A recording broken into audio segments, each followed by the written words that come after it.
Bonjour Yvon Péqueux. Bonjour. Yvon Péqueux, professeur du Conservatoire national des arts et métiers. Yvon Péqueux, vous nous dites que la crise va nous amener à jeter la moitié de la littérature à la poubelle. Il y a deux ouvrages qu'on ne va pas jeter à la poubelle, ça c'est sûr. C'est Yvon Péqueux, Organisation, Modèle et Représentation, édition PUF, et c'est Épistémologie des sciences de gestion, édition Vuibert, que vous avez rédigé avec Alain-Charles Martinet. Merci.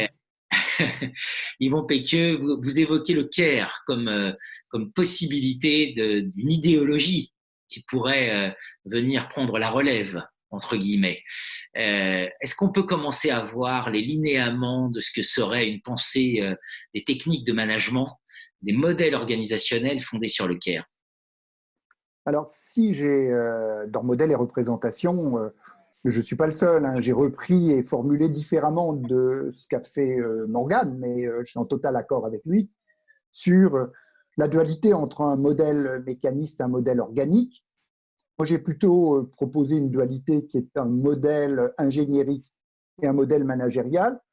Modèle managérial ayant dominé ces 30 dernières années, on va dire, la génération à laquelle que nous avons formé et qui a construit ce monde qui se désagrège aujourd'hui.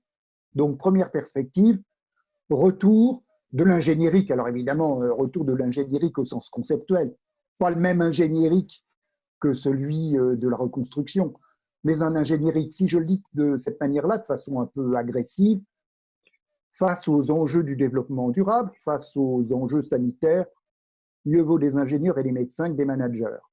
Donc, on peut penser que cette seniorité en termes de pouvoir, donc là c'est deuxième registre, le registre du pouvoir, le pouvoir accordé à cette figure inconnue qu'était le manager, qu'on a essayé d'articuler avec une autre figure tout aussi inconnue, c'est-à-dire celle de l'actionnaire, ces deux registres qui fondent ce que j'ai qualifié de modèle managérial, ces deux registres sont aujourd'hui totalement remis en cause. Si ces registres sont remis en cause, le manager, qui n'a jamais été une profession, qui a été quelque chose issu de l'écume du temps, si j'essaye de le dire de cette manière-là, donc qui dit écume du temps, dit évidemment derrière réflexion philosophique. Donc, cette figure du manager, écume du temps, se retrouve fondamentalement remise en cause. Ce n'est pas une profession. Nous sommes dans un domaine qui, certes, est dominant dans les effectifs des étudiants. En France, grosso modo, c'est un cinquième des étudiants qui étudient la gestion. Si ce cinquième des étudiants étudie la gestion, c'est qu'ils ont les postes qui vont avec.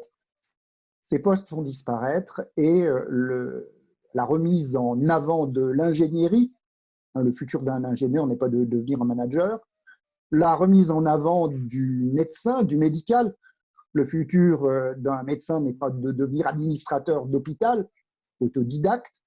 Donc, sur la base de ces deux catégories, il y a en perspective une révision importante des figures et des modèles qui ont été les nôtres. Voilà pour le premier registre. Le second registre, sur le plan de qui dit épistémologie dit recherche, je fais partie des gens qui, de façon abusive, peut-être même je pourrais me mettre dans ce panier, qui, peut-être de façon abusive, exprime le fait que 95% de ce qui est publié, en particulier dans les revues dites scientifiques à comité de lecture, dans le domaine qui est le nôtre, mais pas seulement, hein, c'est une discussion plus globale de toutes les disciplines, mais en particulier dans notre domaine, ce qui a été publié est inepte. Donc non seulement il faut jeter la moitié des manuels et de leur contenu, mais sans doute faut-il jeter 80% des publications. Donc, remise en cause importante des registres qui sont ceux de la recherche. Je ne suis pas le seul à parler d'impact, de pertinence et d'impact. Cette rigueur, cette religion de l'hypothético-déductif est arrivée à son terme, en tous les cas, dans sa dimension surréaliste, que je faisais partie des personnes qui ont discuté cette dimension surréaliste, mais cette fois-ci, au bout de quelques semaines de confinement, au bout d'une pandémie que nous ne voulions pas voir arriver ni comprendre, cette dimension surréaliste est aujourd'hui radicalement, et je pèse pas mes mots en disant radicalement, arrivée à son terme. Ouf! Ouf. On mesure l'ampleur du chantier pédagogique, scientifique qui se présente devant nous.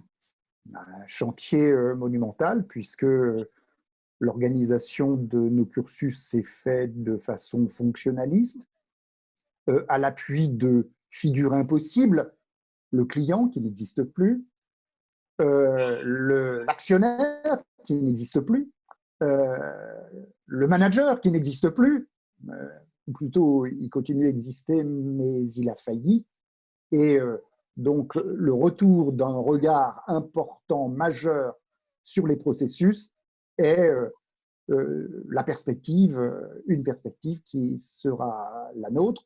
Deuxième perspective, mais évidemment j'en suis un des défenseurs farouches, c'est l'enracinement de la réflexion du domaine qui est le nôtre au regard d'autres catégories qui ne seront pas celles ni des sciences économiques, voire même de la sociologie, mais puisqu'on parle de philosophie du Caire, qui n'est pas la seule, qui n'est pas le seul travail de philosophie morale et politique, cet enracinement au regard des fondements philosophiques me semble être un des éléments qui va nous permettre de reconstruire. Il faut réfléchir avant de reconstruire.